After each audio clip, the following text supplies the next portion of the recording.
Ganediwal, and this is my lab report on constant velocity. Constant velocity is defined as an object in motion moving in a straight line at a constant speed, or alternately same speed and same direction.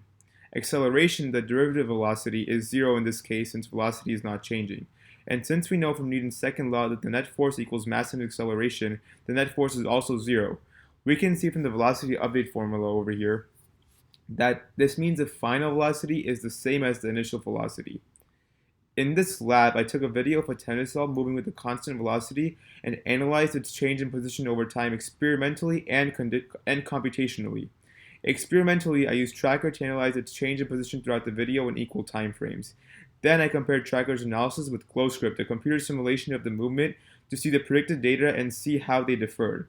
This is so we can see how well we can simulate real-life physics with a computer and analyze potential drawbacks. Assuming friction to be negligible, the force which is making the ball move is the initial push I exerted on the tennis ball. I started the analysis of the video a few moments after I pushed it so that the velocity did not accelerate from zero and instead stayed constant from the beginning frame of the video. I set up the axes in Tracker so the tennis ball traveled in the negative x direction. If I had flipped the axes in Tracker, the direction of the velocity would have been different, but the magnitude would have been the same. Since I made the assumption that the velocity of the tennis ball is constant, this decision would not have changed my modeling or the difference between the data. The only thing that would have changed is the slope of the graph, which would have been positive instead of negative, showing a positive velocity. We are interested in analyzing the position graph of an object moving at constant velocity to validate Newton's first law that an object moving at constant speed will continue to do so with a zero net force, and the second law that states the force is going to be zero if there's no acceleration. For my simulation, I set up the initial conditions so it would match my observation. The mass of a standard tennis ball was 0.0577 kilograms, and the initial position of the ball at the first recorded time was negative 4.758 times 10 to the negative third meters. From this, we got the initial velocity to be negative 0.8398 meters per second in the negative x direction, which we got by subtracting a position point from its previous position and dividing by the change in time between those 2 points.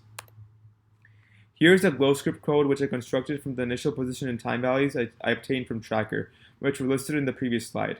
The first graph shows the position over time, a constant downward slope, and the second one showing a constant velocity over time, with the slope being zero. This is what the difference in the data collected from the simulation and the data collected from the Tracker looks like. The simulation data is in red and the observed data is in blue. The models seem to match somewhat as the observed model shows as both models show a constant downward trajectory. However, there were two major discrepancies. The observed slope was significantly less than predicted, and the slope wasn't consistent. It went slightly up and down with multiple bumps throughout the time frame. This shows that the net force did not totally cancel out and wasn't exactly zero. As if it was, the position would stay uniform throughout.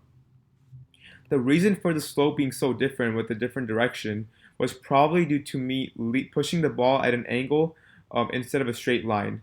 I probably did it sideways instead of ensuring it went straight. Secondly, I had to manually put the position of the tennis ball at each time frame on the Tracker, which could have been off a few times.